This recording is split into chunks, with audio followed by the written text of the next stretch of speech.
Hey there, all you queens and cryptids, and welcome to Queer and Loathing, the only podcast that believes that gay abortions should have guns. I'm your host, Brett Bodie, and with me, as always, are my co-hosts. I'm Mel. I'm Samantha. And today we're talking about the sort of cult classic of the year 2000, I think, Ginger Snaps. Yay! Yay! Most famously known for being like Sam's favorite horror movie. Yes. And this was an instance where, Sam, you introduced this movie to me. You're welcome. I think same. Oh, you're welcome, I hope. We're welcome. I said, yeah, I didn't grow up watching this movie. I wish I had. Yeah. Because I think there are things about this movie that would have been good for me to watch when I was younger. But I watched it as an adult. And this is, I think, my third time watching it. Okay. And I think it's just better every time I watch it. Yeah. Yeah. I was trying to remember when I first watched it. It was either middle school. I think it was middle school, not high school. It was probably like 8th grade. Mm-hmm. That's a perfect time to watch this. It is. Agreed. And I watched it a lot. I feel like this was back at the start of Netflix DVDs, sometime around there. Because I feel like somebody told me about the movie, but no idea. I found it somehow, and then I watched it, and I watched it a lot. Uh-huh. And then I watched the sequels once, and then I watched the original again. I've had enough of these boys killing everyone. Yeah. Let's let the ladies get a turn. Mm-hmm. Oh yeah, so this is probably one of our lesser seen movies perhaps that we've covered by a general audience. So Stop what you're doing. go watch it. Go watch it. It's And also, not scary. Spoilers. Yeah, we're going to spoil this yeah. movie. If you truly cannot bring yourself to watch it, Then there's no hope for Fine. you. Oh. no. Well. Well, I was kind of doing Both. like a shitty fine. Like Oh, it's okay. not really Oh, fine. I see. Okay. You should go watch it. It's literally free on YouTube. That's where I watched it. Oh, You could okay. just watch it for free on YouTube. It's there. You could watch the whole thing. Put on your ad blocker. You're not even going to have ads. And it is so worth a watch and like, It's so fun. yeah. But we will be spoiling it. And I will say there are some interesting, unique things about this movie. Like one being, again, spoiler, this is a werewolf movie. And I'm not normally into werewolves. Me neither. It's like there are werewolf movies that like break through that I really enjoy, like American Werewolf in London, Wolf Cop. You showed me Wolf Cop, Mel, and I really enjoyed that I movie. like Wolf Cop. I believe that the guy from Ginger Snaps is also in Wolf Cop. Oh, As I really? remember, yes. No, the other guy, Jason.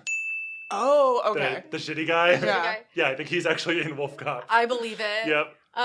So there are, like, this is one of those werewolf movies where, like, it doesn't take the genre itself very seriously. No, and it's a very sort of different depiction of a werewolf that doesn't abide by all the It's classic also rules. a girl werewolf. Yeah. Mhm. Which is, like, never to be seen in, like, other... Yeah. Like, it's almost always a wolf man. Yeah, basically. Well, because it's seen as, like, oh, this is, like, a man becoming his, like, primal Yes. needs, right? Right, which is why it's so impactful in this movie that it's a woman, because it's basically this sort of the same thing. Yeah, Yeah. Ginger is unleashed. Oh, well, there is a female werewolf in The Howling 2, Your Sister is a Werewolf, which is literally the title. Spoilers! Also, the second Ginger Snaps, it's Ginger Snaps 2 Unleashed. And then the prequel is Ginger Snaps Back. Is it really? Yes. Yeah. Oh, God. Whatever. I like it better than, as we've mentioned before on this podcast, I fucking hate sequel and prequel naming conventions now. So I don't care what is after that colon, as long as there's a number in there to ground me somewhere in time and space. Yeah, The Howling 2, Your Sister is a Werewolf. I will take that over Quiet Place, Day 1 Origins. Like, I can't with The First Omen. Like, don't give me that shit. Rant over. I'm worked up like a werewolf. But no, this movie is so funny. And honestly, it's so fall. Yeah. And like right now, we're like supposed to be in fall, but it's still very hot. Yeah. And it just makes me like yearn for like, we have like, this movie takes place around Halloween, which I had forgotten. Yeah, it is very much like a Halloween movie. It's a Halloween movie. It has lots of great fall vibes. Also, this is like the most Canadian movie you'll ever see. Oh, yeah. I started doubting, like, at one point, and then one character goes, sorry. Yeah. And I was like, oh, where is this Canadian? It was. Is it the nurse? No, it was something, and I was like, ma'am. For me, it was the main character. What's her name? Bridget. My husband noted the word gaunch. Well, I was going to say, I like your gaunch, or I see your gaunch. I covered it. Oh. No, it's not. Oh, Sam, it's actually a quote, so that wasn't directed at you. She walks in, she's muttering about the dog, Baxter or whatever. But then she just says, like, I can see your gaunch, unquote. And that's when you know this movie is going to be classy. That's right. And serious. Mm-hmm. Yeah. Tasteful. One of my notes just says, repulsive Canadian boys. Yeah.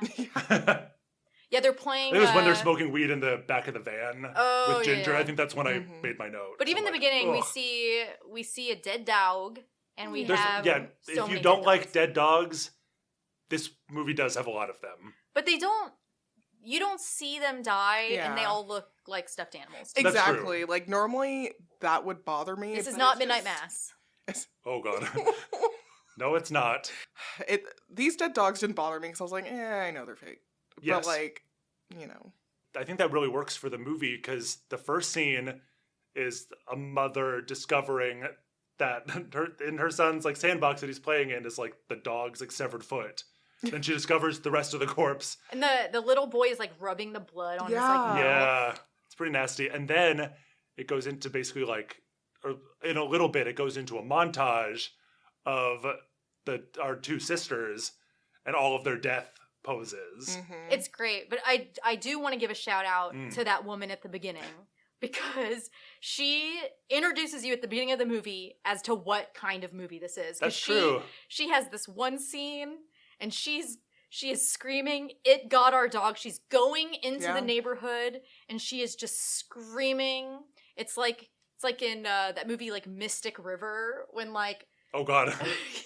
just like has his meltdown, but it's like the family dog, which is traumatic and important. Yes. But it's like all these like little Canadian boys playing like hockey in the street, and they stop to look at her, and she's just like screaming and wailing, and it's so campy, it's so over the top, and they just go back to playing. It's like, huh. But like this whole movie, everyone is extremely extra. Yeah. And I think for those of you that are squeamish, it makes it so this movie just cannot be taken seriously. I agree. It doesn't want to be taken seriously. It shouldn't be taken seriously. It's having a fun time. Well, it's like the serious stuff is like the themes and the sisterly relationship. Mm-hmm. It's not the horror elements and the dead dogs and... Right. It's not the tone. Right. The tone is goofy from the beginning. And then we meet our main characters, which are our two sisters. And I want to give a shout out again to this movie for actually casting a girl that passes as a weird girl. Yeah. I agree. Yeah. As our lead weird girl. That girl, she's not an ugly person. She's a normal, cute kid. But like the way that they have her like That wig. her hair, The wig, yeah. her I was big like, wig. wig. She's For some reason, it's such an obvious wig, but it really works for me in like establishing her as weird girl. yeah, she has her big like frizzy wig. She has like her posture's hunched over. Oh, yeah. She looks greasy. She does. Yeah. It's like totally believable. Oh, and apparently the casting these roles was so difficult, and they were auditioning girls for like 6 months and couldn't find anyone. And then Catherine Isabel and Emily Perkins auditioned on the same day. Wow. Finally, and like the screenwriter saw them and was like, "That's exactly how I pictured these characters. Oh, like she's it's a gotta be them." Perkins. Of the Perkins. I did look into it after. I'm just gonna like keep saying wrong things to make you have to look this shit up. Yeah, no, so our main character is related to Anthony Perkins and Oz Written Perkins. by Harvey Weinstein. Yeah. Sam is believing me in this moment. And funny, is that Emily Perkins, who plays Bridget, the younger sister, is 4 years older than Catherine Isabel, who plays the older sister in real life. It's funny. But it totally works. It works. It doesn't seem that way in the movie. In the movie, they're like Irish twins, which I think works really well. So yes. Ginger is almost 16, and I think, God, I'm never going to remember I thought it her was name. Ginger, but just turned 16. Just turned 16, and Bridget is 15. Okay, but Bridget skipped is a grade. 15. Yes. So they're in the same grade at school. Yep. And I think it so perfectly captures when you have like the weird girl who just gets really hot and starts like getting poached. Yep. Because honestly, guys, this is reality. At least like, it's from I've like seen our this high happen. school. At least from our high school, as someone who was like a Bridget type, I will say this movie gives me so much cringe. Like maybe I wouldn't have been able to handle this if I watched this in middle school as like a kid that shopped like exclusively at Hot Topic and was this kind of like edgelord. But like, I mean, truly, you did not know me back then. I will include a picture on Instagram because I don't feel things like shame anymore. I will include a picture of what I looked like when I was in my little baby goth phase. The public deserves to know. Yeah, I'm pretty transparent about that kind of stuff. But it's like you have, in real life, it's not like a lot of these movies where it's like, oh, someone's wearing overalls and glasses and they have their hair up, so they're seen as ugly and everyone treats them like they're ugly. If you're actually as hot as Ginger is in this, it's like the dudes People are gonna notice. The dudes will start to notice, and like QT goth girl GF has been like a thing forever. Yeah. Because being like a goth girl often gets equated with being like a freak, which is another kind of part of this movie. So I just love the casting of this. I love the idea of having them be sisters who are not exactly twins because the power dynamic is slightly off. Like Ginger's not old enough to be like, oh, big sister, right? But they're not actually twins where the power dynamic would be closer. And it's like the mom who, another great character. Yes. Absolutely. Mimi. Yes. Is extremely played by Mimi Rogers. Amazing mom actress. Ex-wife of Tom Cruise. Potentially got him into Scientology. Amazing she was mom raised actress. in Scientology, I think. Yeah, it's But she kills it. I love her. I love her in this. Like her, like the campy tone of her performance, but she still gets those moments of real emotion. And she looks nuts. The two little springy curls, like right at the front. Well, she's supposed to be the exact opposite. She's supposed to be like the both of the parents are supposed to be like the exact opposite. It reminded me a lot of like almost like a Heathers type thing. Yes. Although Heather is a very different kind of girl dynamic. But yeah, you have the mom who's like genuinely like notices that there's problems in this sister dynamic. And is like very vocal about it. Yeah. And then like, you're not joined at the wrist. Like, Bridget, you don't have to leave the dinner table just because Ginger did. Yeah. It was really interesting viewing it this time. I'm like, wow, she's actually paying attention. She loves her daughters. She's and a good she mom. actually cares about their well-being, but also is like, oh, this is what you're interested in. I don't want to like stifle you, but also I want to make sure your dynamics are healthy. Yeah. Oh. Even though they're not. But it's only so much a parent can do. Yeah. Well, and it's funny because I'm like, it is the perfect encapsulation of she's a really good parent and is listening and also is trying to give them space. But you can see why she's the most aggravating person in the world to these teenage girls. And I'm like, if I were them, I would like be so aggravated with her, even though she's a nice person who's like cares for them a lot. She clearly desperately wants to have a relationship with them that just isn't what they're going to be able to give her. But she's not. Like, they could have a relationship when they're adults and like looking back, but like the teenage version of Ginger and Bridget like could never. They like have moved themselves into like the Saw bathroom. Yeah, so there's like an unfinished basement, and then their bedroom is in it. But it's the only like actual room in the basement. The rest of it's just like plywood. But like you can like kind of dank know. and dark. Yeah. I was gonna say, but you can like kind of know that there were probably like cute bedrooms upstairs that they lived in when they were in middle school. Definitely. That have just been like lost to time, where they're just like filled with stuffed animals dolls, and these girls have moved into the basement, and all they do is like pretend to be dead, talk about being dead.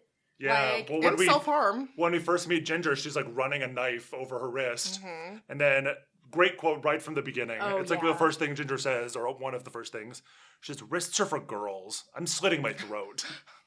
So there's a lot in this movie about what it means to be a girl and what it means to be feminine. And like examining that from different angles, because Ginger is talking shit about being a girl, right? Like from the beginning she says, yeah, wrists are for girls. She said, if I start like hanging out by the tampon dispenser and saying I have PMS, just shoot me. Right, but then she also gets the puberty really hard. Hormones. She gets the hormones. But like we also see at the beginning something that's very real and like, I don't know, like again, like cringing to myself is like they are resentful and hateful towards girls that express their femininity just like regularly, right? Like there's a like a bitchy girl at school that they have Trina that they have antagonism with, and it's like they're slut shaming her and they're, you know, talking shit about her, but a lot of it is couched in Trina's just overt femininity. And I think that's again a big problem they have with their mom, because their mom is like desperate to talk about her neither of them have their period yet. That's a big plot point. And the mom is just like desperate to have her kids turn into women that she can like, you know, talk to and connect with. Well, and she knows puberty's on the way, whether they like it or not, and is paying attention. Like Ginger's saying, "Oh, my lower back hurts. It's just really uncomfortable." And then her mom is like, "Is it upper back? Is it lower back? Does it feel tight around here?" Yeah, you know. And Ginger does not want to talk about it. Is just so mad that she's getting her period. And like 15, 16 is definitely on the later side, but it's not like insanely unusual. Especially for like, I don't know, developmentally like sort of late, you know, bloomers. But yeah, it's very funny that like they see getting a period as something that's like death. Worse than death. They like death. Well, like probably the rest of the they love death. They hate. Because there's a montage. Because they, I guess, for a school project, they have like staged all these various death tableaus of them being that are so good. And you get the theme of the movie, and it's like just cellos playing, and it is just gorgeous. The vibe of the movie. You hear the theme throughout, but like in the montage, perfect. And I was watching, or my husband was not watching this with me, but he saw that part. He walked by and he was like, "What movies do montages like that?" I turned to him and I went, "Bond." I just turned to Mel. Does it? Just had to bring it up. Well, you know, has the like theme song. Oh. And I was like, they don't usually do montages. They do, okay, well they do the theme song and like their opening credits thing. Yes, yeah. So I was like, I'm ready for you, or redacted. Bleep. This is so of its time, because we start out with so many Dutch angles. I was like, oh my god, the Dutch angles in this. Is that, okay. When the camera's tilted. Yeah, it's very like 90s to early 2000s vibe when you're coming into shots at this angle. To me, it's just like brings a smile to my face to see that kind of like. Well, and it works for me for this movie especially because I'm like, these characters' perspective is askew. Yeah. So I'm not saying that's what it's for, but like that, it takes me out of it less to see all those Dutch angles because I'm like, well, they do be seeing things in unconventional ways. Well, it doesn't take me out because this movie is a like, I don't know how cheap it was, but it's a B movie. It was like this is a B movie. $4.5 million to make, and it made like $500,000 in theaters. Womp. It got its money through DVD sales after. Because I think the word of mouth and the DVD rentals were so strong. There's a lot of movies that do that. Like one of our other movies we've covered, Tremors, bombed at the box office and then went crazy in the video store. And this was a big video store movie. Has that kind of iconic cover. But I don't know. To me, this just feels sort of like a, not like cheap, but like a pretty cheap B movie that it works great. I agree. And I think I love, because there is parts of it that look maybe a little, that shows the budget limitations, but everything is made with such love and care and attention. So like The death effects and Yeah, all the I love this violence movie. looks really good. Mhm. I have a note I think that basically says that. And it's especially at this budget, like these effects are quite good. And Ginger's transformation. Her Oh, slow it's so transformation. good. I loved love it. Everything in this movie is just like raw emotions and Yeah, like and a lot of anger. yes. This is the very, like, maybe the best example of, like, a coming-of-rage movie. Mhm. Because I'm like, but I get it, because I'm like, okay, I did not go through high school or puberty as a woman, so I can't relate to it on that level. But I can relate to the feeling that Ginger expresses, where it's basically just like, you're coursing with so many hormones and they're causing such big feelings. Yeah. And it just makes you want to smash everything. Yeah. I'm like, I get that, and that is very much how it felt to just like be a teenager. Yeah. And I think it captures that so well. I think that's part of why I latched onto this movie. Because I was, mere years out from starting my period and had decades left. Mm. And was like, I love the commentary here. Also, seeing a guy get his period. I don't know, but I love that shit. And I I was love like, that you so better fucking much. get it. But I think it's so smart, and that's later in the movie. We'll Yeah. get to it. But like the female period is seen as like gross, whereas like a male bleeding out of his like penis is seen as horror. Concerning. Yeah. So concerning. Because like so basically we'll get into it. We start out, they're at school, and we already have people noticing like there's a boy in class who's like sees that like Ginger is hot, but like you can tell. Yeah, they're like, which fit sister? And he's like, the one with the rack. Yeah. Well, it's because like they're just seen as like, oh, those are the Fit sisters. They're weird, Yeah. Mhm. and they sort of stick together, and they wear their like baggy sort of like goth punk type clothes. Everyone else is in their gym clothes, and they've Yeah. got like these oversized black hoodies on. and they're just like smoking Yeah. cigarettes at during gym. during gym. Side note, the amount of cigarette smoking in this, I was I like, know. did they just smoke all the time at school in Canada? Like, And this was 2000. Maybe during it's just class. like the Yeah. high school from the faculty, where it's just so shitty. Everyone is so like nihilistic that you don't Yeah. care. Well, there are multiple murders that happen at the high school, and I guess it's fine. So Well, that one teacher is concerned. He doesn't. He has words to say. That he The can one is- barely get out. when they present their death photos to the class, oh my god, I wish I'd written it down, but it's so funny because he's like, well, that was very impressive. No, well, I'm at a loss for words. He's like, see me in my office. Yeah, he's like, separately. Yes, separately, which is smart. Smart. Again. Very smart. So it's like, yeah, they're this like unit, and they're seen as the school. It's like them against the world, right? Mhm. And that's how they see it, and that's kind of how it is at their school. Yes. Although it's not like we see a ton of different people. It's just like, oh, we see that they're kind of being bullied. So the janitor has like a kind of like friendly, Sweet janitor. He has a Yeah, friendly I know. relationship with like cleaning off their lockers or whatever. People have started noticing that Ginger is like really pretty. And then And she, I think, at the beginning doesn't really know how she feels about the attention. Like, Mhm. she's like, I don't like it. And I'm definitely going to tell my sister I don't like it. But maybe it makes me feel another way, but I don't know. And, like, I could never Mhm. admit it to my sister or to myself right. that I would enjoy such a frivolous, Oh. feminine thing as male attention. But again, and they're like explicitly saying how bad it is to like have sexual feelings and like be into boys, right? Right. Which is so funny because like they feel like they're above everything, but Yes. they're just not in it yet. They're just behind. They're just behind. Yeah. They're just a little bit stunted, like hormonally.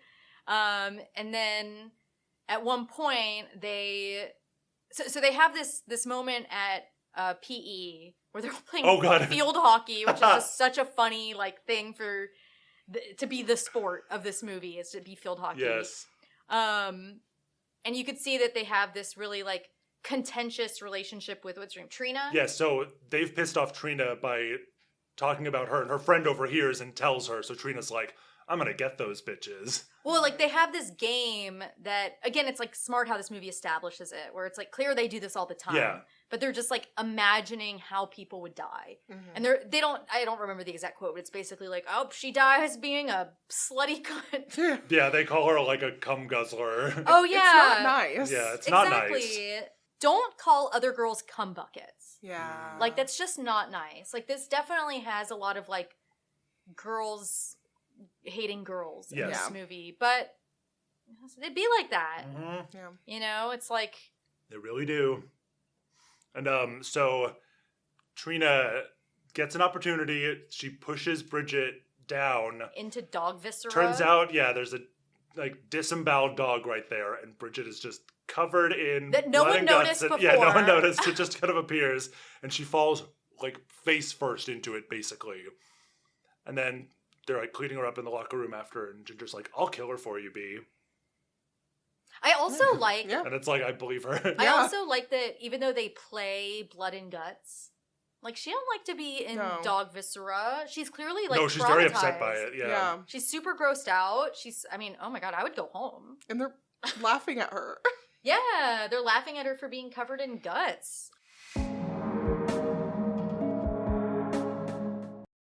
It's almost hard to, like, at least for me, to verbalize the journey their relationship goes on because it's so complicated. Like, it Yeah. makes perfect emotional sense to me, but I don't know if I could, like, put it into words. I mean, they're just so codependent. They're codependent. They are codependent, but there's, like, the jealousy, the resentment, the, like, the love, but also, like, Hate. yeah, like, I hate you. Yeah. Oh. Well, And it it's feels like- so true to life. I just, like, Yeah. really get it. Yeah, and it's so well done in the movie because, like, Ginger's clearly the one with the power. Mm-hmm. She's the one who probably was the one who decided we're into guts and blood now. Definitely. Mhm. Like, we're into this, you're into this with me. She's at the beginning, before they go to school, they have a moment where she's like dead by Yeah. what is it, dead by 17? I wish I'd or- written that down. It was like done with the scene or dead by 16. You know who it is, bitch. All right, so I looked it up, and the actual quote is Ginger says, "Out by 16 or dead on the scene, but together forever." And then Bridget, her response, I guess that they always do, is united against life as we know it. So yeah. Like, they have a suicide pact. Yeah. But, like, clearly B's not into it. Right. She's like, haha, that's just a funny thing we said when we were younger. And, like, Ginger's, like, Mhm. serious. And I think shows her hand where Yeah. there's scarring from when they both, I guess, cut themselves and put their hands Yep. together to make a blood oath You're about right. that. Which comes back, the Yeah. whole thing of Bridget not actually being into the suicide pact comes back at the very end. Yeah. Yeah. Oh. So now we have a plan. So they want to get revenge on Trina. She has a dog. It's been established from the amazing opening scene. Something is killing the dogs in this town. Multiple dogs have been killed. So they're like, let's steal her dog. Well, this is Yeah. Ginger's plan. Right. Because B's like, I'm not particularly interested. Yeah. But Ginger is like, I think as you said, Brett, like, she's just like so ready to be like act out. Yes. Like, she's just filled with rage and emotions and she doesn't know how to express it. So she's like, I'm going to do some impulsive teenager shit. Mhm. So she's like, let's go steal her dog. And And then we have this like fake blood and guts, so we can like, because that was part of it too. I mean, they Yeah. kept kind of altering it. Because they didn't say they wanted to kill the dog, but No. they wanted Trina to think the dog was murdered by whatever's been killing all these dogs. Exactly. And so they're like, we're going to go out. But like, while this has all happened, it's established that Ginger has back pain because she's rubbing her Mhm. back. Right. And her mom's like, ooh, you're becoming a woman. She's like, Mhm. no, I'm not a filthy, disgusting whore. And then her mom's like, don't go out tonight. Something's out there. There's something's out there. And we have couples, your father and I have couples therapy so to go funny. to, so please And the don't dad leave. looks like dead inside. I love the dad character in this too because he's just so, like, he's not, He's disgusted by the period talk, and I'm like, sir, you have 2 daughters, so get over it. but he's just like dad from 90s, 2000s. Yeah. Like, he's I not. feel like he sucks in that he's just like so like checked out, and it's like, oh well, that's not my business as a man. Mm. Well, but the mom also like tells him that. That's Yeah. true. She's like, this isn't like your thing. Just like basically go away. I also think Sure it's does. her way of giving up on him and then like going, and we're going to couples counseling because like because he's not being present. So Right. I read into that more this time. Me I too, was like, especially she's a combined little with, fed up with him about that shit. So and it becomes really clear later. yeah. This scene is funny when they're going to the park. I guess Bridget had probably said something offhand, I don't remember, but just like, oh, we could add the blood and guts instead of just kidnapping or something. But then when they're actually out to do it, Bridget's like, I don't want to do this. And Ginger says, it was your idea, B. If you don't like your ideas, stop having them. So That's mean. So mean. I know, but I just thought that was really funny. If you don't like your ideas, stop having them. I feel like, I mean, that is really mean, but I feel like I've also said something similar right before getting my period. Like the bitchiest thing ever. And Yeah. I'm like, why am I so mean? And then, you know. So they go into the playground and they find yet another dead and dismembered dog. Yeah. And they're like, oh, great, we can just take this corpse and tell Trina that's her dog. Can you put, not to interrupt, Yeah. but there's a song I want to shout out. Alright. I love goofy music, as been established in this It podcast is many known. times. It is known. Rachel Bloom of Crazy Ex-Girlfriend, before she did Crazy Ex-Girlfriend, she just had a bunch of random funny singles. Mm. And one of them is called I Steal Pets. 'Cause I steal pets from the popular people and then dress the pets up like the popular people. I steal pets from the popular people And hide them in my shed.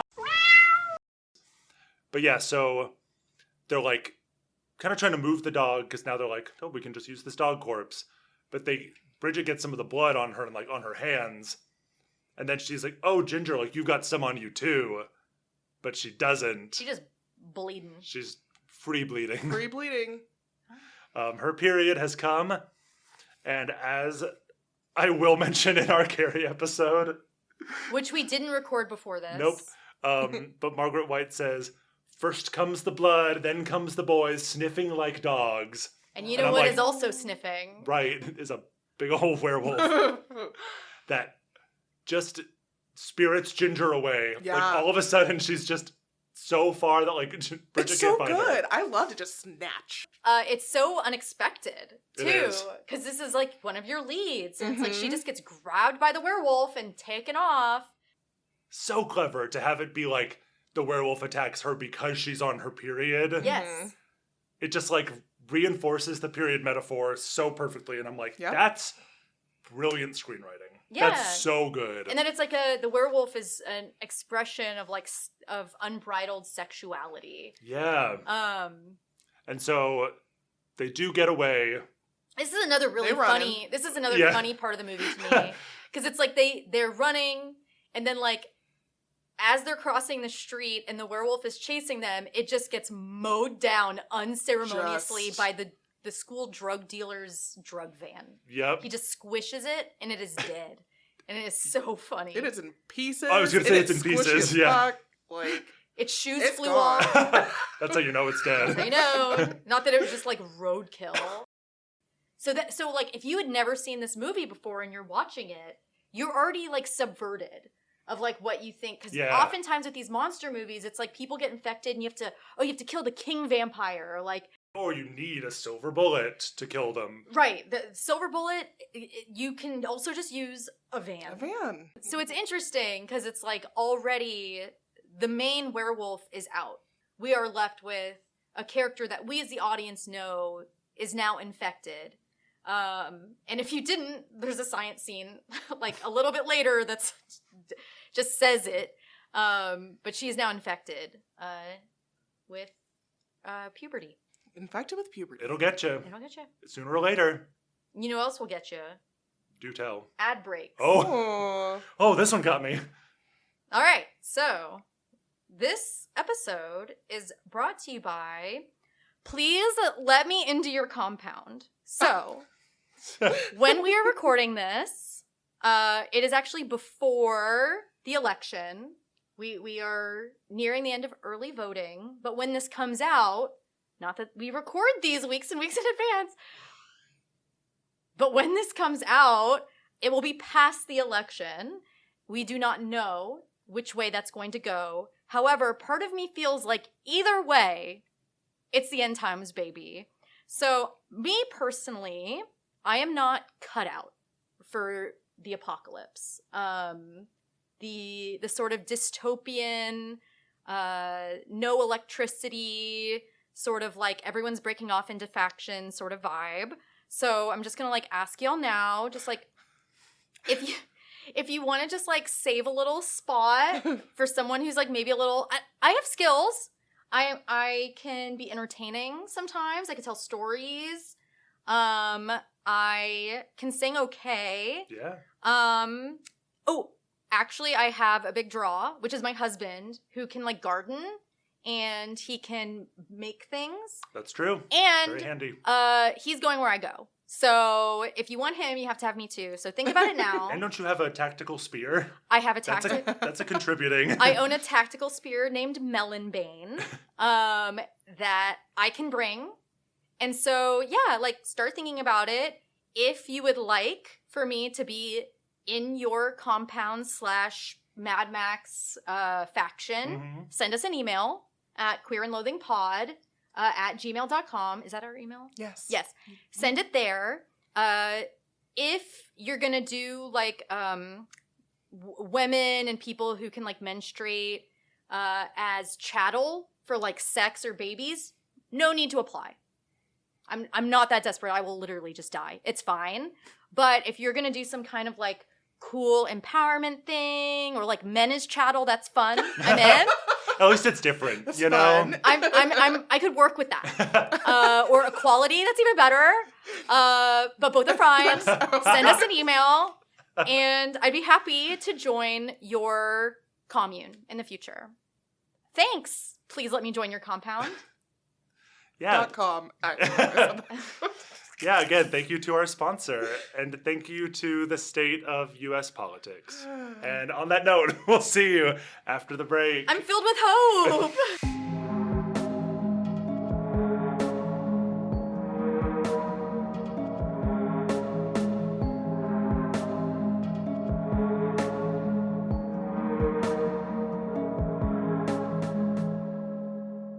Welcome back, everyone. Hope you spent your break. Sending us emails yeah. about how you're going to take care of me like a cute little baby. I'm so cute and little. And just so you know, this is going to be very competitive. We're expecting a lot of emails, so get in early and really give us like a sweet offer. Yeah, I want a resume that has one of those cringy like objective sections at the Yes. top. Anyway, ginger snaps. Yeah. Okay, so here's my period story. Oh. Because I did have my period. I was like a rage kid anyway. Like there was a lot going on in my teenage childhood years that I was just so angry. I was angry at the world. I was angry at my family. I was angry at my school. Like honestly, not unfounded. I kind of went through it as a kid. But I was so mad. And then I got my period when I was like 12 for the first time. So like super normal, like standard middle of the pack. Not super early because like for those of you who like don't know anything about menstruation, like I would say like 9 is usually like an early side of it. And then like 16, 17 is like kind of the later end. And it can happen anytime in between. You don't know when it's gonna drop. And so I was about 12, super normal. But it never had like the birds and bees conversation. That's not what I'm talking about. What I'm talking about is I was so filled with rage. And when I would like be PMSing, for lack of a better term, I would turn into just like a violent monster to the point where my mom took me to the doctor and put me on birth control just to like try to get it under control. Honestly, I probably should have been in therapy. But sometimes you just throw pills at it and it kind of worked and it also helped my skin. So I also, when PMSing, did and do become a rage monster. And in high school, I was in therapy and got put on birth control to quell the rage. Wow. So when did you? So I was like, for me, it was like 3 years later. I was like 15, I think, is when my mom was like, enough is enough. Yeah. I was like assaulting people. Like, oh, well, I wasn't doing that. So my brother is 16 months older than me, but we were 2 grades apart because unlike B, I was held back. So I was like 2 grades younger than him. But like, even though he was, you know, a boy and bigger than me, he was like scared of me, I think. Cause like I would just like attack him. Oh, you're Yeah, scrappy. I get that. I'm little, but I have like insane crazy energy. and definitely wasn't like concerned about getting hurt or anything. So I think at one point he was like locked in his bedroom while I was like trying to pound down his door. And I think at another point, one of my brother's friends said something to me, and I was like marching outside to like key his car, and they had to like hold me back. Oh my God. So I was kind of a psycho, but like it's hard. I mean, anyone listening to this has like been a teenager and been through it, but it's so like hard to explain like all those feelings and emotions that are going through you. Absolutely. Because you feel like an island surrounded by people. You have all these emotions, some of which are caused by real things and other that are just caused by puberty. And it's like your body is changing. No one feels like stable in their social place at school, which is a big part of this movie. And it's just, it makes you a little bit crazy. Yeah. I relate so much to both of these characters because I was definitely delayed in the sense that, look, I was not a cute kid. In that sense, like I didn't really have the hot goth girl thing going on.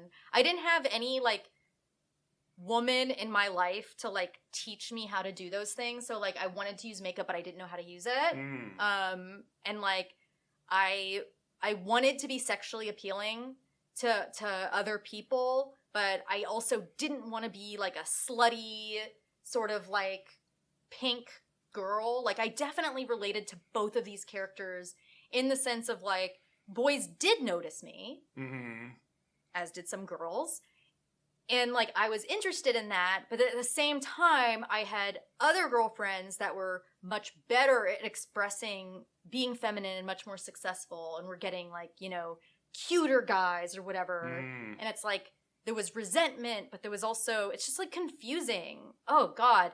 Anyone who's like, oh, high schools were the best years of my life, it's like, cannot fucking relate. Middle school and high school would not ever do again. Or college. There were a lot of things this about... is it for me. There are a lot of things about high school that I my enjoyed, but I remember so strongly, like, a lot of those types of feelings were just like...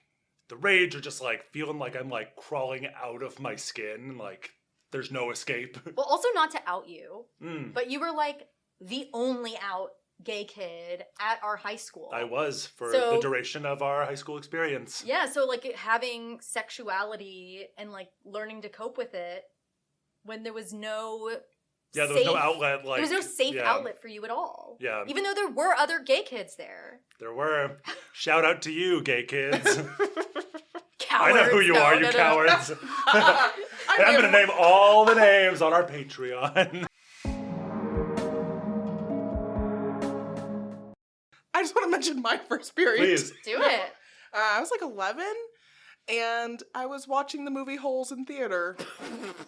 Sorry. That is so funny. And I just remember sitting there going, something's weird.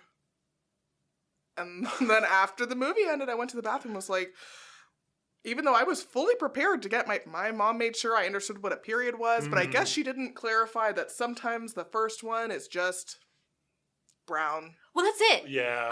And you have cramps, so like I thought I shit myself.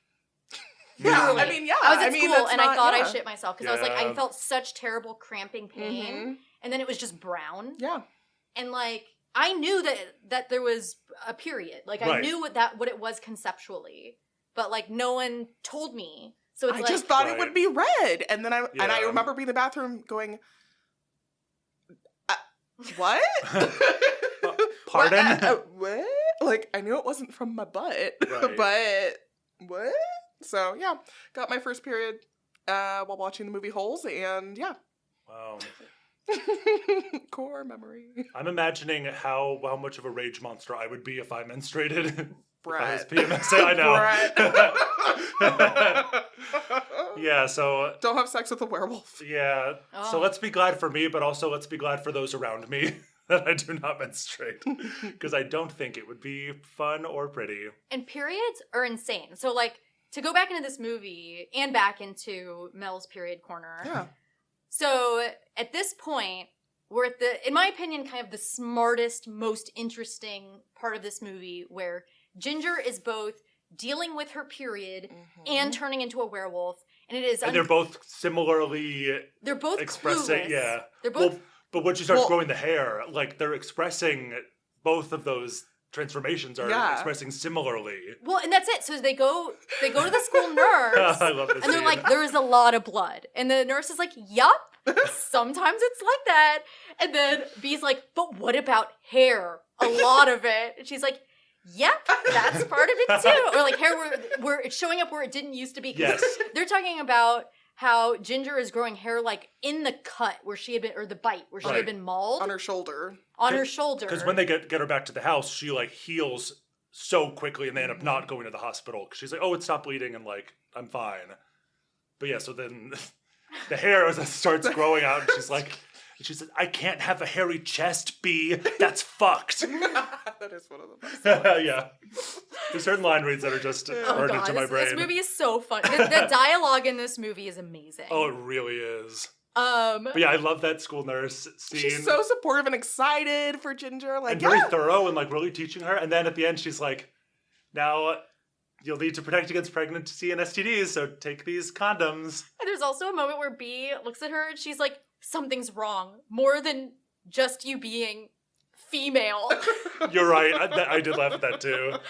Because it reveals how they see such a being, like how she sees that. And so there's this crazy thing that happened to me, and it was probably just anxiety or something, but like when I think I was in middle school, I had this moment where I was just like at school and I got like lightheaded and I just started like hallucinating that I was like, I was in the middle of like a choir. Oh. And I just felt like there was like mosquitoes surrounding me.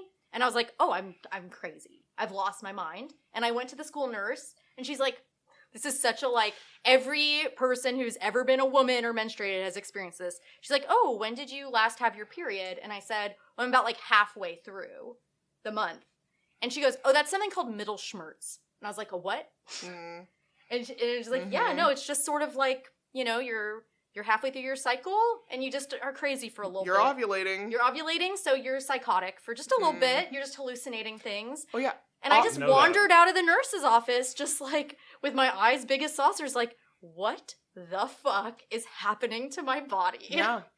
Also,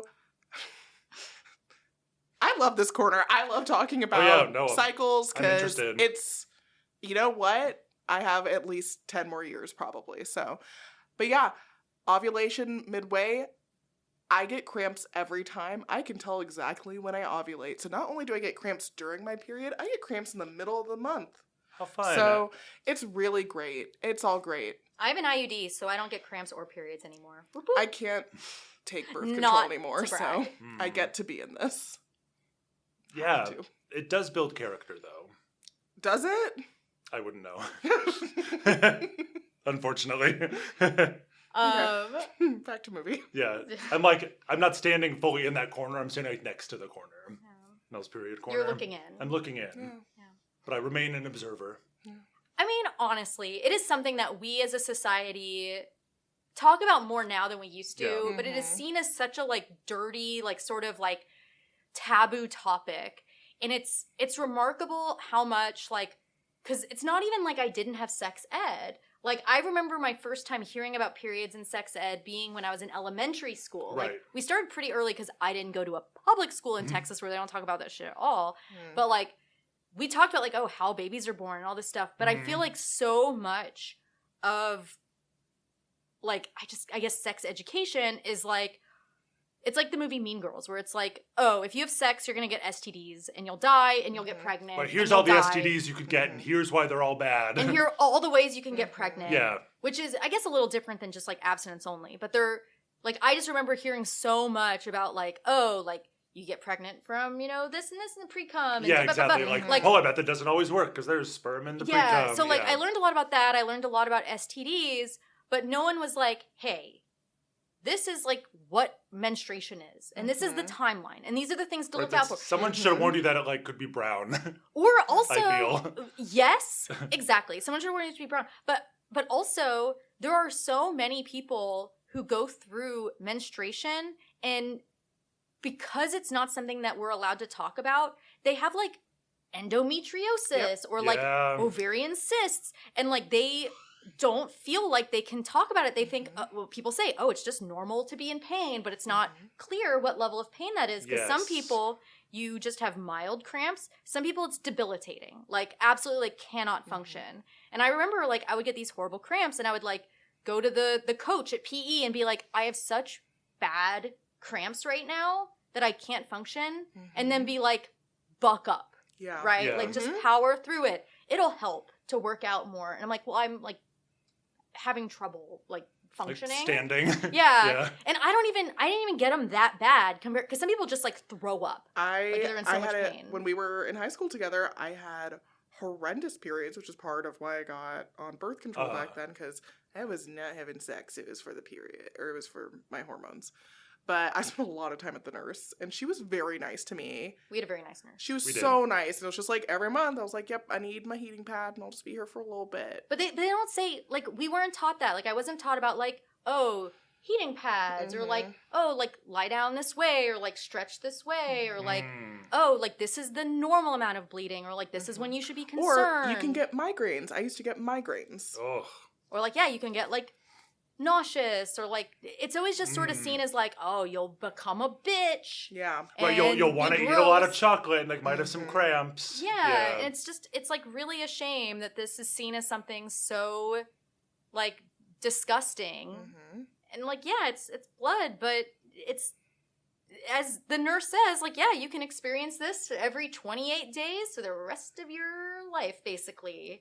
Yeah. And it's so ubiquitous, like, half of the population goes through this, and it's like we don't even talk to each other really about it. And so, yeah, you just have, like, a ton of people going through things, and it's like, oh, acne, that's your hormones. Like, oh, these things, it's all your hormones. I have PCOS, which took me years to find out, and man, is it not fun. It is not fun. It's not cute. Oh, I'd always heard that it was fun. It's not. Okay. It's actually not. Okay. But yeah, also on that note of, I don't ever shut up about periods because I get them.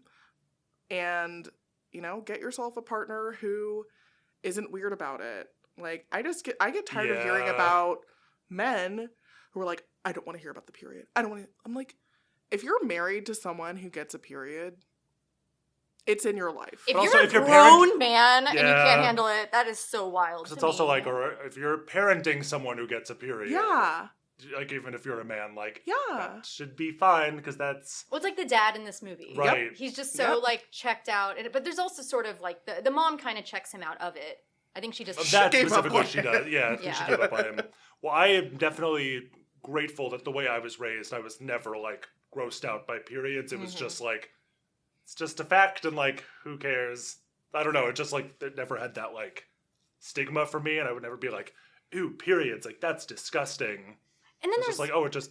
I mean... It's just a part of... Yeah, it's just a part of being a person. Like, guess what? Plenty of other gross shit happening with our bodies. Yes. You know, like, periods are not the end-all be-all. Also, a side note-ish, I love, is it Rachel Bloom? I want to say Rebecca Bunch. Rachel Bloom. I always get the order, or which is which.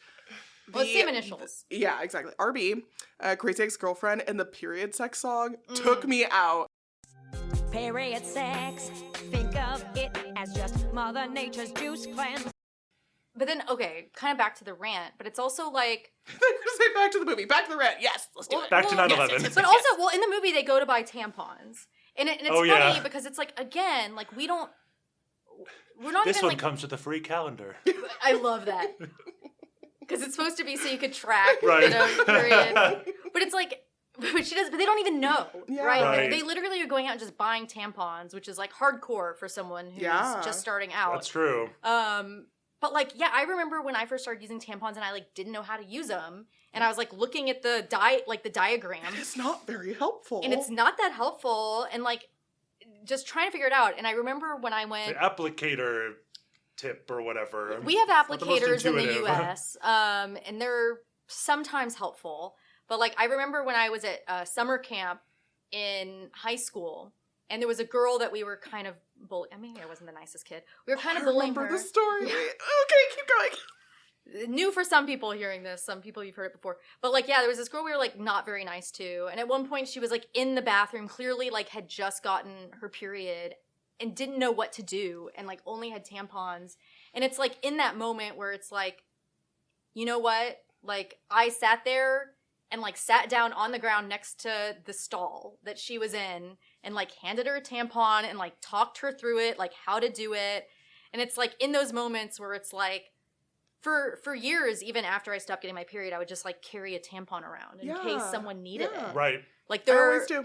like as much as there's like bro code for things, I think like period related stuff, because I think like everyone has been through the trauma of like bleeding through your pants, or like being over at someone's house, or like it came early or it came late and you don't have a pad or a tampon. It's just like, yeah.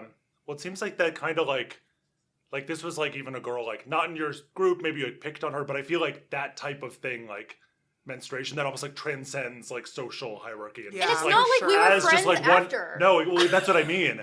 It doesn't change it, but in She that was in moment, need. but in that moment, you're just like two menstruating people, like Yeah. So maybe going back to the future when we talk about Carrie for next week's episode, maybe I how wouldn't does have time been. work? I wouldn't have been. It's a flat circle. Right. It's a wormhole. I knew that already, actually.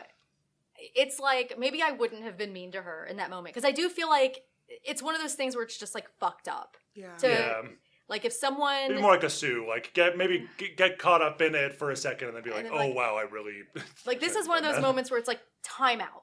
Yeah, Like we're all in this one together. Yeah. Like I'll be mean to you later, right. which I was to that poor girl. Sorry, Brittany. I think I found her diary and read it to the cabin. Sorry. No! Oh my god. I actually almost got kicked out of that camp for bullying this other girl. that wasn't even the main bullying. It was Got a you in different trouble. year. No, this other girl was like deathly afraid of spiders, and I was so annoyed by her because we were at a summer camp in the middle of the woods and there were a lot of spiders. And she would Don't be always like there. every time she saw one, she would start screaming. So I That is sent annoying. a letter to my dad, because this was like before internet was easy. I sent a letter to my dad asking him to send me a box of fake spiders. And then when they arrived like a week later, I put him in her bed and I almost got kicked out. I was working through some things, but I'll just blame my period.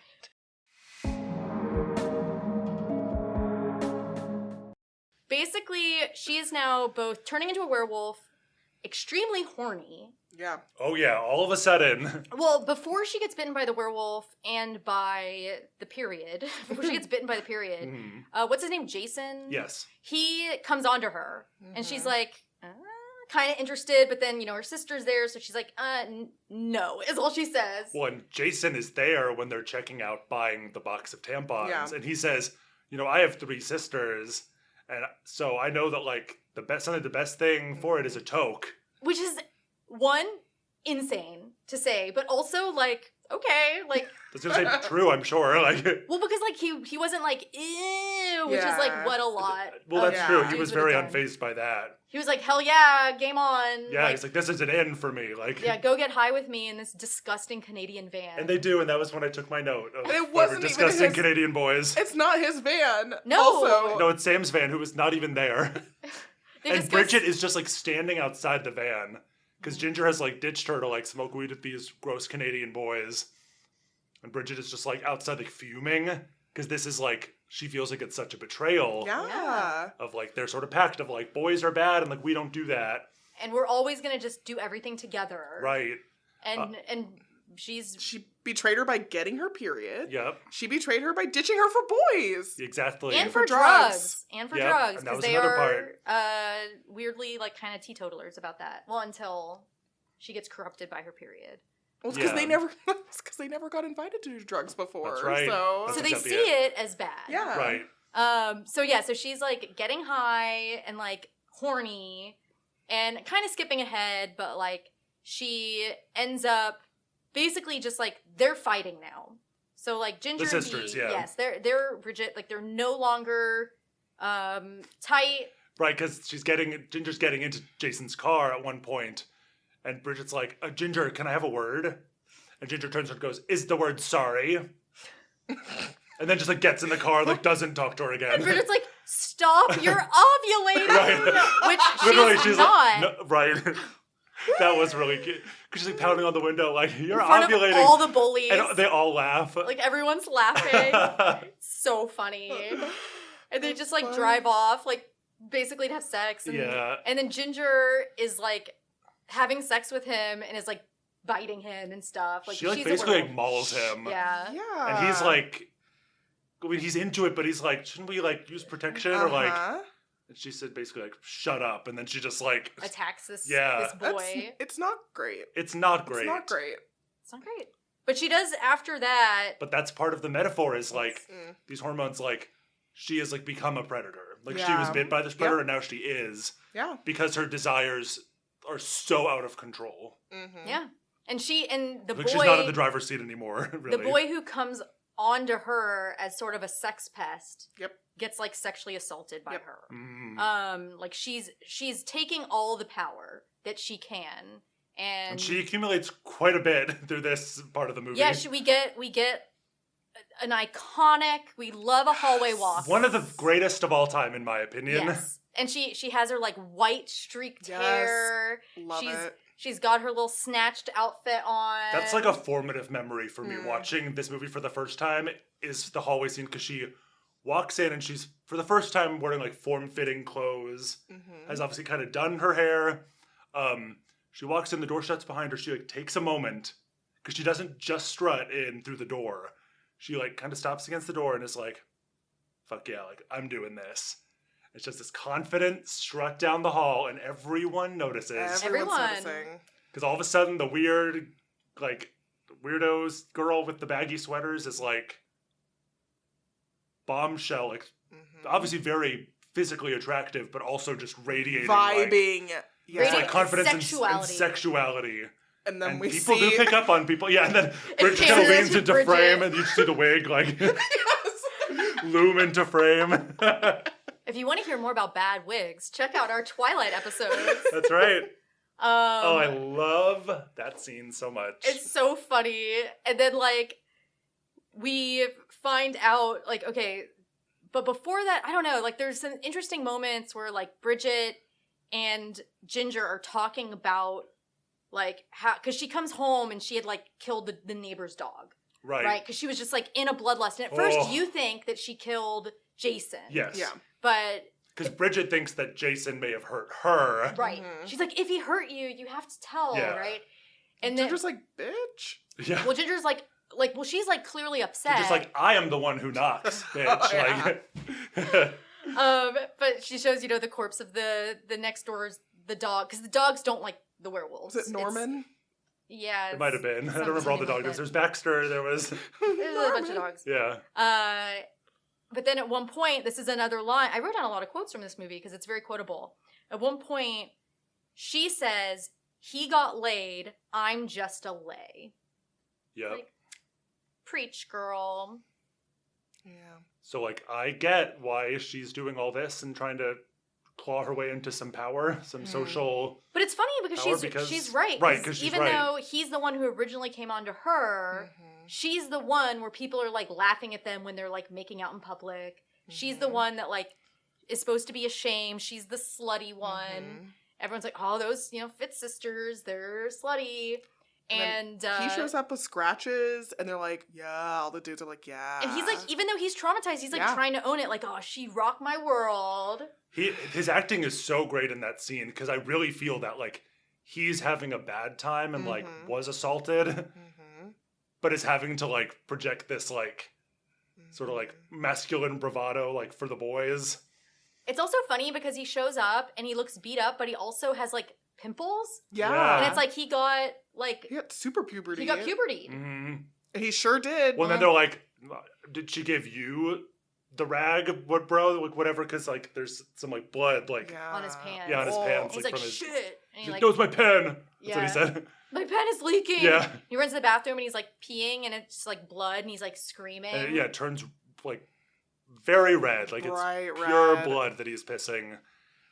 And then he just continues to degrade horribly for a while. Yeah, his puberty is less fun, I guess, for him than Ginger's is for her. Yeah. Because I guess it's like liberatory for her, and for him, he was all bravado. Mhm. Because I also get that Yeah. he like seemed to be like acting out, but wasn't really that interested in sex. Because it seems like he hadn't hit puberty yet. You know? Because it's like after they have sex, he gets acne and is like he That's hits true. puberty because she gives it to him like a STI, right? So it's like kind of interesting how his experience is also very sort of violent and out of control, while hers, like, she's having a great time. Yes, she is. She's loving it. She's having fun. She's being sassy. Well, Bridget is so concerned because it's like, you're killing dogs and raping boys and... Well, and while all this is happening with Ginger, Bridget, in her quest, got to know Sam, the drug dealer, while I guess Ginger was smoking in the van. It was that he was like, because he thought she would know the word lycanthrope. Yeah. And she's like, I know what that is. And he says, sure you do. And she says, yeah, you think you see werewolves often? Well, yeah, because But then they're both, but then they are both kind of like, oh, like, I thought it was, and you also kind of think it is. So like, uh-oh. But like they don't want to admit it's a werewolf because it's silly. And he's some adult man who hangs out around the school I selling thought he was drugs. another student. No, No, he's not another because- student. Trina or whatever calls him. Well, later on, she calls him a Cherry hound, right? Ew, I didn't know. I'm pretty sure. something. Yeah, it was Well, cherry because something. presumably he had had sex with Trina. Yes. Yeah. So I'm not a big fan of that, but Yeah, but He- Oh, I think sexual predators? no, I'm I not. think the most charitable interpretation of the character is that, like, He's a high school dropout, maybe. yes, that he's Yeah. like 17, a dropout, like from another school. But yeah, so Bridget teams up with Sam, and he thinks that Bridget is the one turning into a werewolf. Well, Yes, she- she's been misrepresenting She's been implying that. to do Ginger a I favor. like that. Yeah. She's trying to protect her sister, Right. who at the time this is all happening is being mean to her. Well, Yeah. and Ginger keeps like, that's like the second time I think that Ginger's like, you fucking narked on me. Because she thought that Bridget had told their mom about the period, but no, mom found the underwear. Yeah. I know, I love that B scene did not, too. I know, and she's just kind of like, oh, It's like gets this, her, it's this her underwear. stain removal. But again, it's so funny because it's like, again, this is the shit that like little girls go through where it's like this underwear is covered in gore. Yeah. Like it's disgusting. And the mom looks at it and goes, huh, and she starts spraying like Zout on it. I know. And it's like, there you go, it's just normal. Normal. Don't need to worry about the massive amounts of blood It all happens over my sometimes. child's Yeah. clothes. She's happy about it. Yeah. You know, She she's is. like, ooh. She Bakes a cake. Yeah, bakes a cake and says it's Gingy's favorite. She's a good mom. I'm sad for her. She is very good. But yeah, so Bridget and Sam have been like kind of teaming up and trying to figure out if there's a cure. Yeah, they take his like silver earring and like pierce her belly button with it, which is so Ginger's, funny. yeah. They pierce Ginger's belly button with it, and that doesn't do jack shit. No, And it was worth the shot. But then he's like, we need some Monk's Hood, Monk's which Hood. is a cousin of Wolfsbane. Yeah. But he has like a whole ass grow house. Yes, he does. And at one point, Ginger goes with her to the grow house.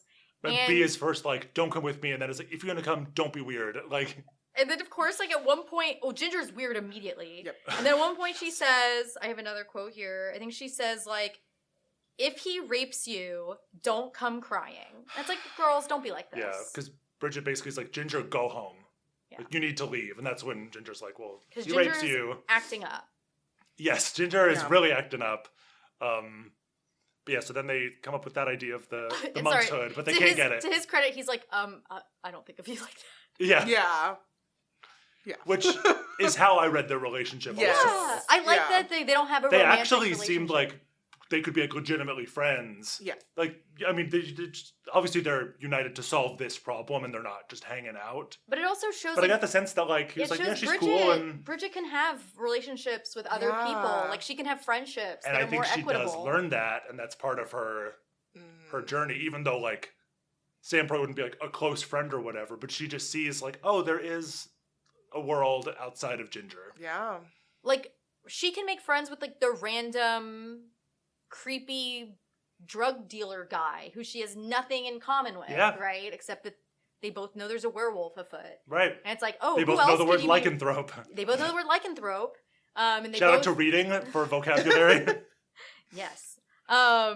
So yeah, they're like, okay, monk's hood, but it's a perennial. Yes, they say. And it only grows in spring, and we know it's fall because like Halloween is coming up. The big Halloween bash is weirdly at this guy's like grow house.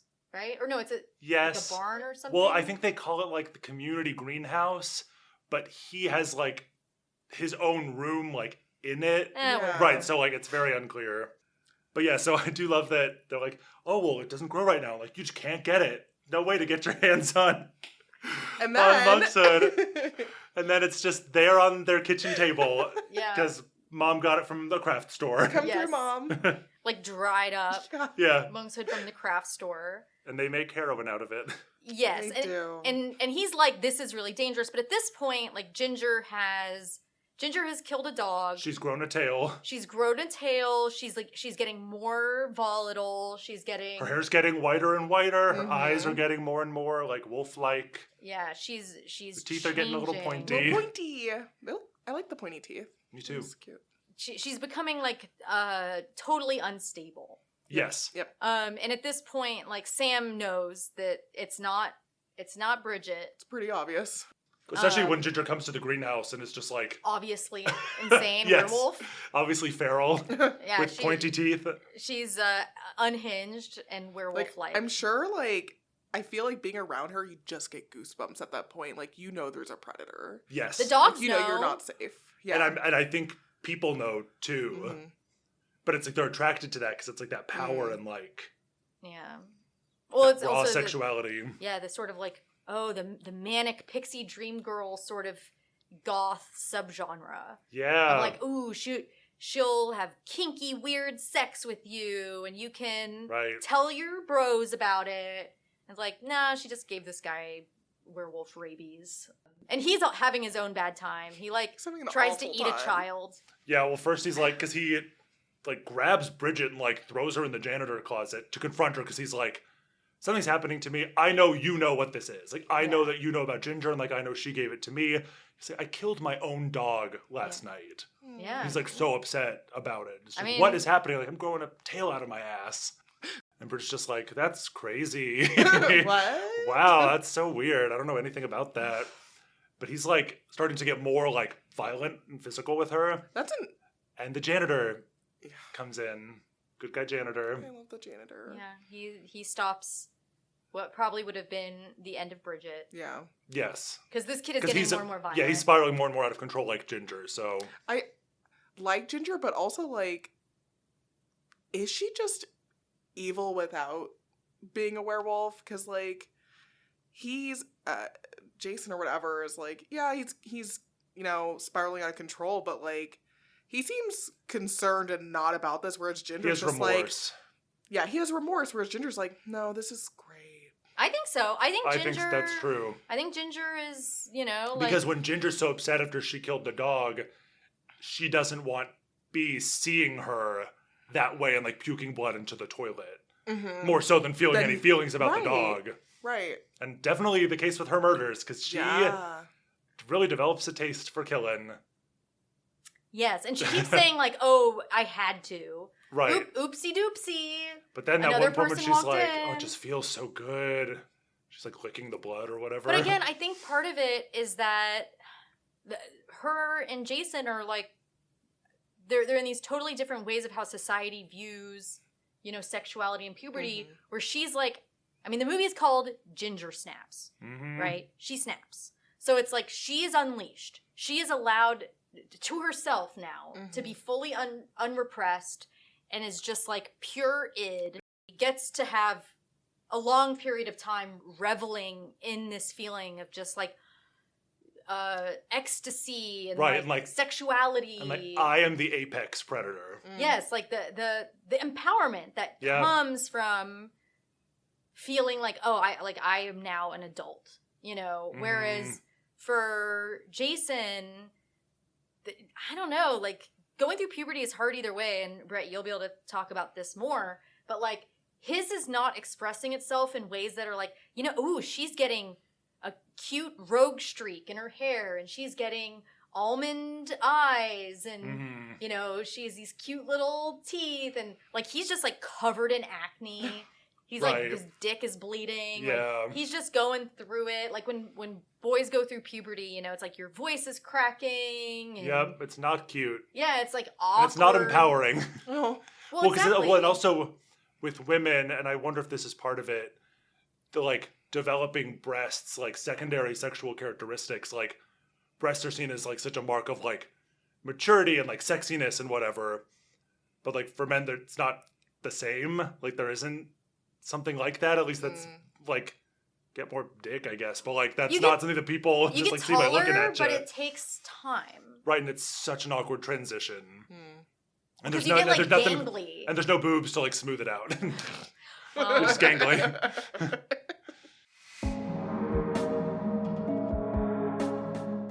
So Ginger gets called to the guidance office because she just like flashes those guys. oh yeah. Jason's She's friends showing, in the hallway. showing her boobies. Guidance counselor sees her and he's like, "You need to come with me." She's in the office and like. Is he the guidance counselor? He's like the science he teacher. is.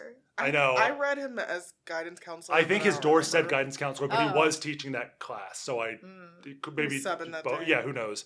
Because I had the same thought. But Bridget walks to the door and it says, "Bridget Fitzgerald to the guidance counselor's office" or whatever. But turns out that was Ginger calling her because that guidance counselor is mauled to death and So his blood is dead. covering the office and Ginger just like wants help covering up her crime. Yeah. And then she doubles down because once everyone leaves, they were going to just clean up the body and like surreptitiously get out of there. But Bridget leaves her unattended for like 1 minute to go find cleaning supplies, which she gets from the janitor cart.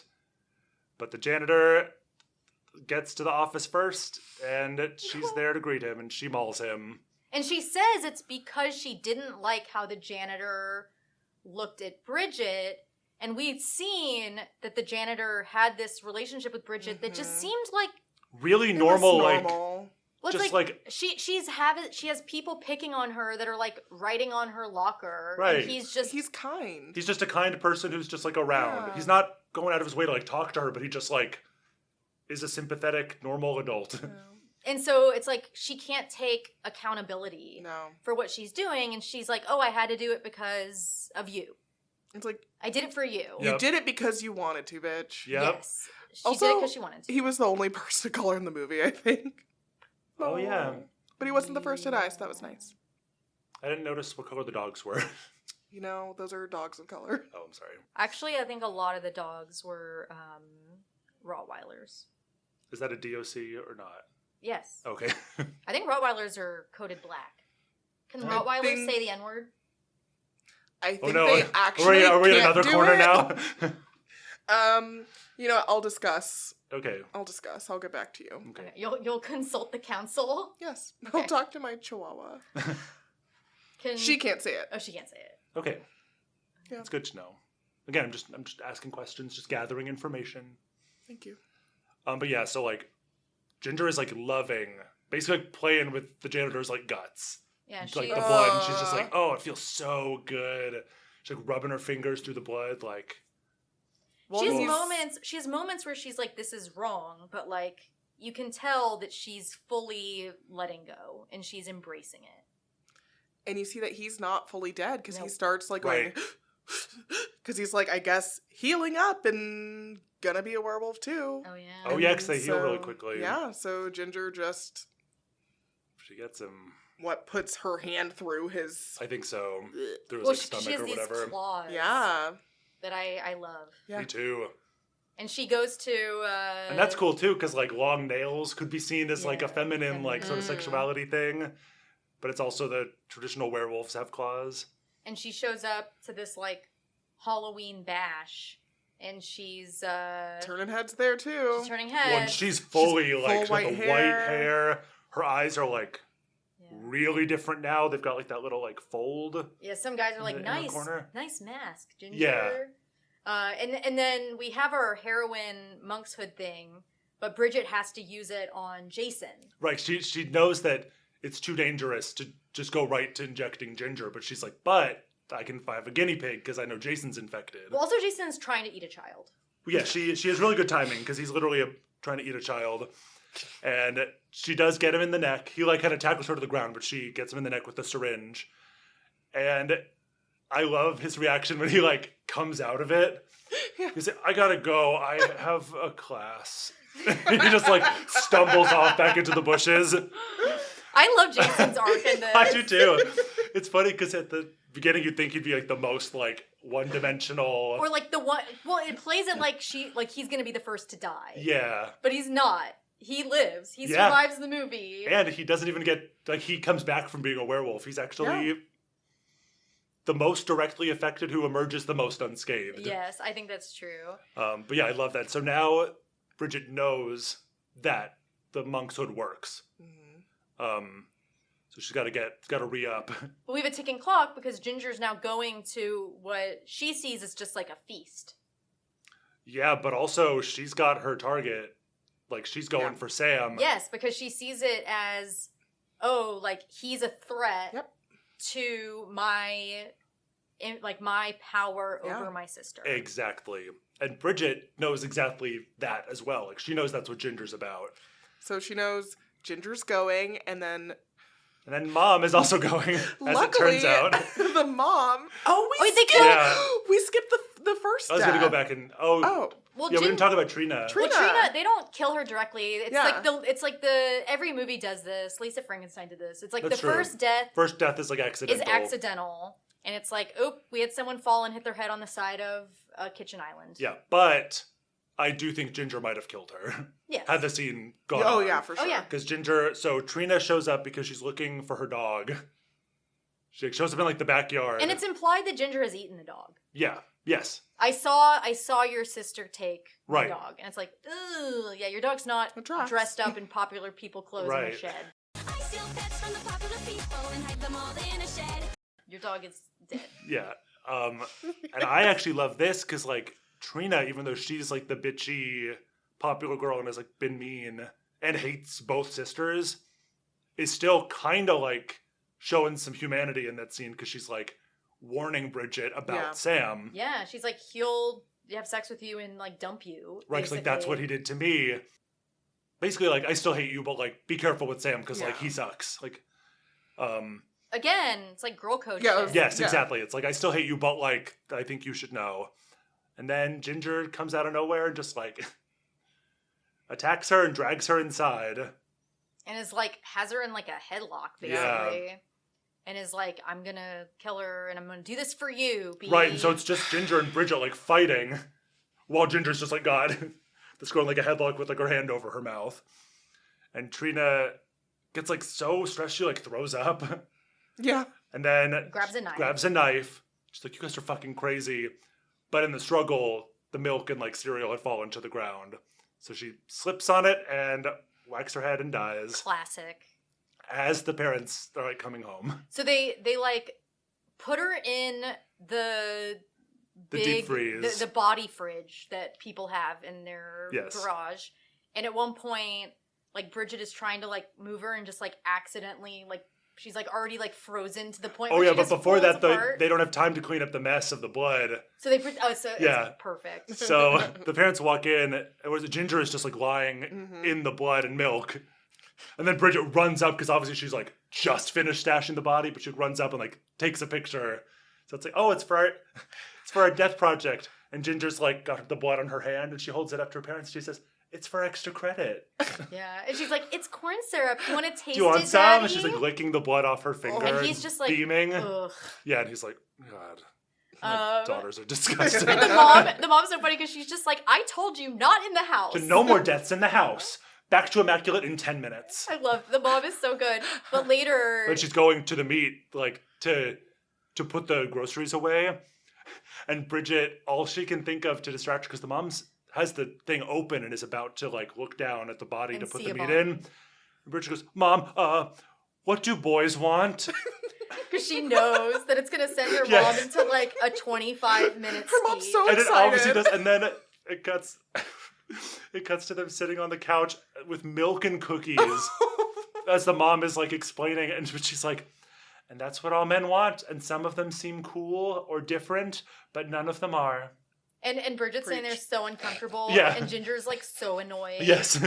I love And- that scene. And I guess at some point they like bury her in the backyard because Yes. the dad is gardening and finds a finger and he's all freaked out and the mom is like, oh, it's just one of their fake fingers. And then when she goes to look at it, she's like, huh. She's like, Yeah.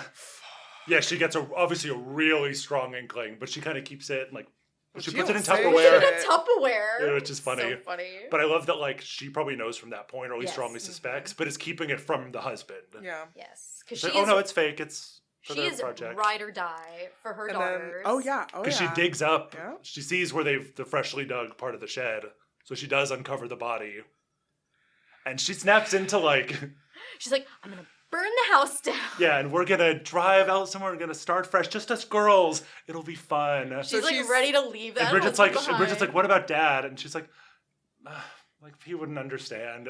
He'll just be in the house. Yes. This is what she's telling Bridget on the way to the party to get Ginger. Yes. And Because Bridget can't get a ride from anyone on the side of Yeah. the road until Mom pulls up in like the minivan. I just love it. Mom is just like, you know what? I love you and I'm going to take care of you. We're going to handle this. Oh. It's okay. She says something that I love. It's something like you girls have done a terrible thing, but you're my babies. Yeah. I'm like, I love you and I'm here for you, and like we're gonna make it okay. It's so I know. She's great. Oh, I love the mom. sweet. Inspiration. But yeah, so they pull up to the party. Bridget's looking for Ginger, and then it kind of clicks pretty quick. Like, oh, I know exactly where Ginger is. Like she's in the back with Sam, trying to eat him, despite me. At first, doesn't Ginger try to like she's not seducing, Trying. she sexually assaults Yes. Yeah. Sam, and she's like all over him because again, it's like that. Right. It's that thing where it's like she's asserting herself in ways that she knows how at Right. this point. And now she's like a pure sexual being. And I think it's also that, like, because she's kind of grossed out by him, I think, Ginger is. So I feel like I don't know if this would be, I've kind of felt this before, but it's like, I don't know if I want to, like, fuck you or, like, kill you. It's both. Yeah. Or like fuck you and then like have a reason to punish you. Yeah. Mm. Maybe that kind of thing. Yeah. So something like that. But so that's Like, what she's doing. And he's yeah. like, no, Ginger, do not. Like, hands off the She merchandise. is, like, I think she takes off, is that when she takes off her shirt and, And her you see dress? her, like, midriff, and she's, like, been partially, like, wolfified. She's got, like, Yeah. that, like, taut, like, dog belly. Yeah, and got kinda. some new nipples Yeah. coming down. He's like, I'm not super into that. I'm not into bestiality. He's Yeah, not no into thanks. the Omega verse. He's like, plus I heard you're not a virgin, so And he's a cherry hound. yep. Ugh. But so she ends up like breaking his arm, but he does live through that scene. And what is the ruse? Because Bridget's like, this is the only way I could get her to come back to the house with me. What Bridget does is she's like, okay, you know what? You're right. We're in it together. So Bridget, and Oh, that's she's right. like, I need to become one of you, what Yeah. you are, Ginger. So like they did in the past, she cuts her hand That's and right. Ginger's Oh yeah, because it's in the room with Sam, and he's like, don't do it. Mhm. Don't And infect yourself. Ginger cuts her hand and they put their hands together so that they can exchange those fluids. And Bridget says like, and- now I am you. Yep. And So I that's love that. That's the ruse. Yeah, but so Sam that is so they leave. concerned because he catches back up with them outside and like whacks Ginger in the head with a shovel. Yep.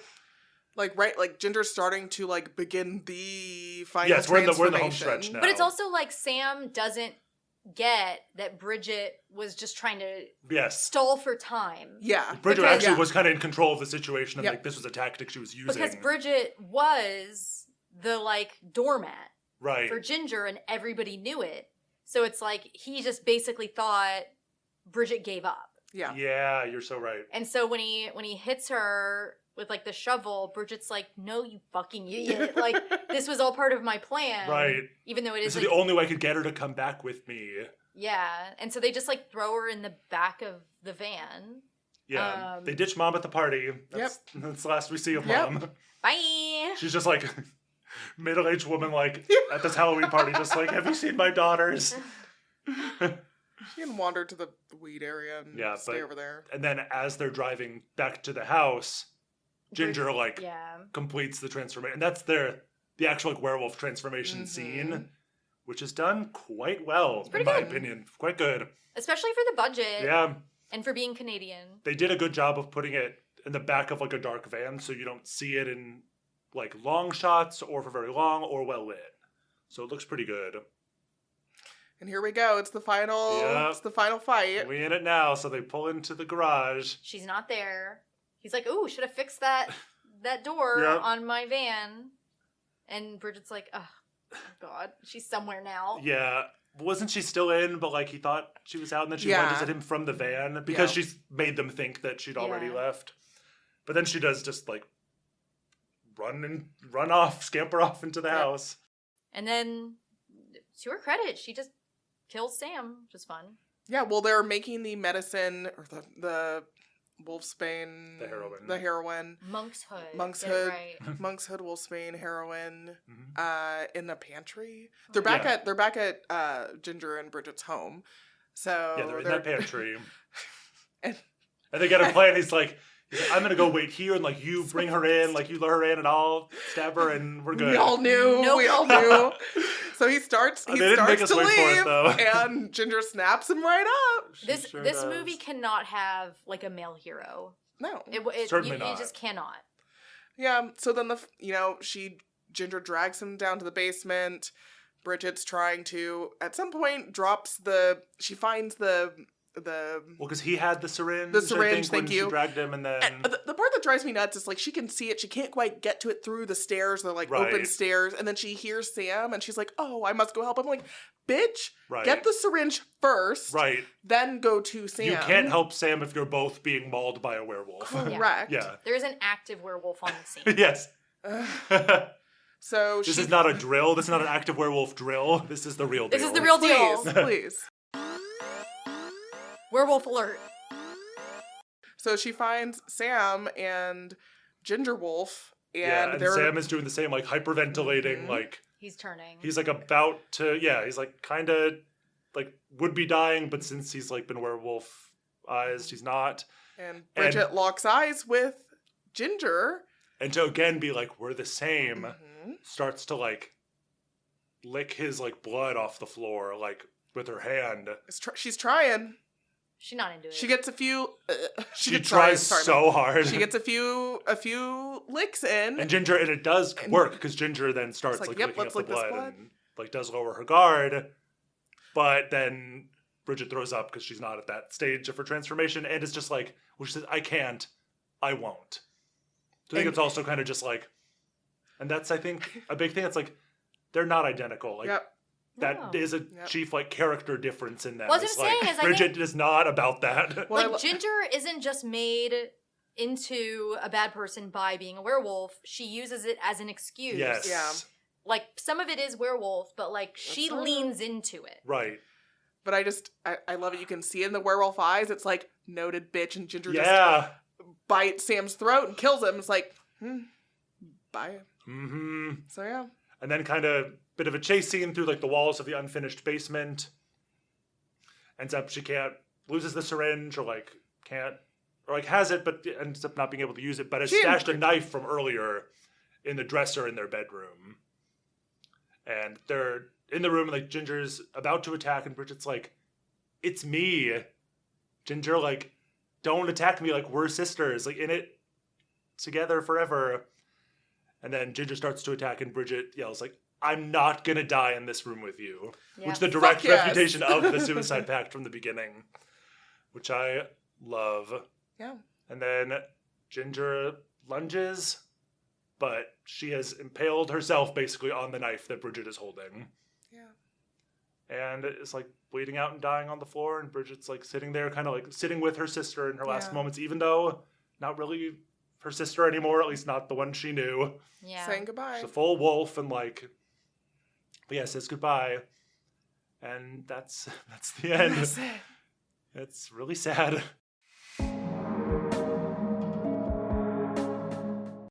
I do think this is like the best of this type, because we talked about this briefly with Lisa Frankenstein, where it's like this movie, Lisa Frankenstein, and like Jennifer's Body are all kind of like touching on this, and Jennifer's Body are very similar. Right. And I saw some comment on Letterboxd, of course. It's like, or actually I think it was a YouTube comment on the YouTube video of this I watched, where it was like, Ginger walked so Jennifer could run. And I honestly don't agree. I really like I really like Jennifer's Body. But I agree with you. I had that same thought. It was like, this is the pinnacle of this subgenre. This is a more thoughtful, like more thematic, chewy movie that has more to say. And again, I like Jennifer's Body. Me too. But I just think this is as good as it could ever be. There is like, especially like the werewolf metaphor, the way puberty is played into it. Like this movie it's smart, it's funny, and it's thoughtful, and you can tell that, you know, this is like, because the person who directed this is a woman, right? No, it's directed by a man, but written by a woman. Okay, and she had a lot of oversight in the. Okay, so whole I'm not production. totally wrong. I'll just say my loathe is I don't Sure. like the ending. As much as I think it works, it makes sense. To me, it's just too sad for this fun movie. Like, I would love for it to have a happier ending somehow. You know, like maybe she. Mom shows up, says, "Let's go, Bridget. Burn down the house." I found these syringes. Like maybe they both become werewolves together, and then like Bridget, when she comes out of it, Bridget just injects them. I don't know, something that would have made it more fun. But I think like this is not Ginger's story. This is Bridget's story. Yeah. I agree. And like I get the ending. It's so sad. Yeah. It is. I personally love it. I love the sad ending for this movie. Yeah, I can't really say I really loathe it, but I see what you mean. like it's one of those things where it's like, man, like what a, because I want to come. Like, I want better for them. Well, it's like also like it's the kind of movie that you want to like leave it like triumphant. Like I feel like with The Substance, like you leave that like triumphant, where even though it's like a sad story for this woman, for this one it's like you're just so sad for Bridget. I don't know. I left The Substance pretty sad. Really? Yeah. Oh, I felt like so much catharsis from the kind of final 20 minutes. But yes, it is a sad story. But this one, I just was like, man, her sister died in her arms, and she had a killer to save her. But I was proud of Bridget. Yeah. Me too. She has a full arc. Yeah. She asserted her own identity separate from her sister. And it's a shame that the sister had to die. That's not like... Yeah. Bridget still would have had that arc if Ginger had lived. So I'm not saying that like she needed to die for that to happen. And someday Bridget will get her period. Yeah. But I'm not going to watch that movie, so... yeah, I'm trying to think if I have a loathe. Yeah, Sam, do do you you have guys one? loathe? I don't have a loathe. I just fucking love this movie. I also don't think I have a loathe. Yeah, the whole thing just really works for me. The performances are all so well judged. The effects are great. It's funny. Lots of good quotes. I also love that. I think I love it more than when I was a kid and watched I don't know if I love and it more, but I back love it then. more deeply, I feel. Yeah. Like, I have more reasons to yeah. I get it more. Maybe. Exactly. I once showed this at a movie party that you two were there for. I think this is a great movie to throw on with a group of friends. Totally. With a bunch of popcorn. Like, it's a crowd pleaser. Like, I do, again, if you somehow made it all the way through this without seeing it, I do recommend watching it. It's a really fun time. Even if it ends a little bit sad, it's really just a romp. Mm-hmm. But importantly, is it gay? No. Oh. I mean, I don't know. Like, it just seems really sort of like hetero, you know, men. It's because Jennifer's body, just to compare again, there's more sexual tension between Megan Fox and Amanda Seyfried. Well, and they like even like make out. They make out. Yeah. This it's sisters. It's really just sort of like, you know, boys are things to be consumed. So it just kind of feels like it's very empowered, but it feels pretty straight to me personally. So I'm gonna give it, I don't know, one werewolf nubbin tail out of 5 potential werewolf. Oh, we didn't talk about it, tails. but that really heartbreaking scene where Ginger's got the knife and is trying to cut her tail off. Yeah. It's so And she's literally just like, I'm just going to take it off. Like, she's really downplaying it to Bridget. She's like, I'm just going to take it off. It's fine. Fidget's gonna grow back. Like, don't even try it.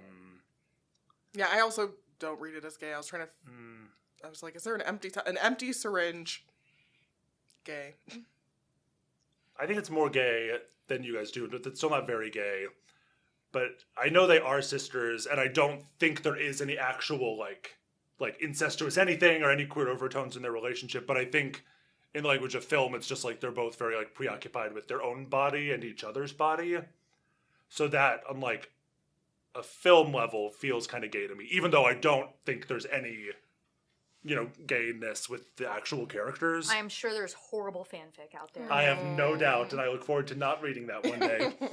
So yeah, I'll give it 1 wolfsbane out of 4 seasons because it's perennial. Well, Oh. I don't know about Wolfsbane, but maybe Monkshood. Whatever it's called. All right. Yeah. I'm gonna lock you in a locker and rub period blood on your white t-shirt. No. See if I don't. No. I don't know where I'm gonna get it.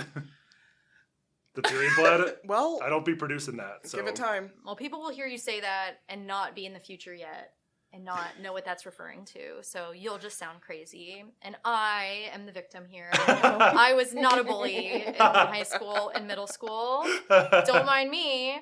Hey, Sam. Where can we find us? You bitch. Oh. Yes. Where can people find us? Tell us, You or I'll can- lock you in a locker. You can find us on Instagram at Queer and Loathing Pod. You can find us in the locker. We've locked each other in. Yes. And you can email us at queerandloathingpod Send at us your gmail.com. send us all your period stories. I mean, low If key you feel curious. so I love fine. talking about periods. I was so, like low key you know. curious about how you guys went through it. Yeah, send them, but only if they're like actually interesting. Grosser the better. Yeah, I don't want to just hear that you got it and it was like magical and beautiful. Right, I don't want people No. emailing in like a Judy Blume novel. Like, it's Yeah, no. got to be like interesting. Or at least kind of embarrassing. Yes, Yeah. that'll kept embarrassing for sure. Did you get yours while watching Holes? I will be thinking about holes. Shia LaBeouf. Yeah, that is so It's a, funny to a me. coming of age story. Yeah. Yeah, okay. You were watching Holes and you're like, this story is too much about boys. You bring the feminine energy. Yeah. All right, well, I guess that's all she wrote. Until next time, I'm queer. I'm Loathing. And I'm Samantha.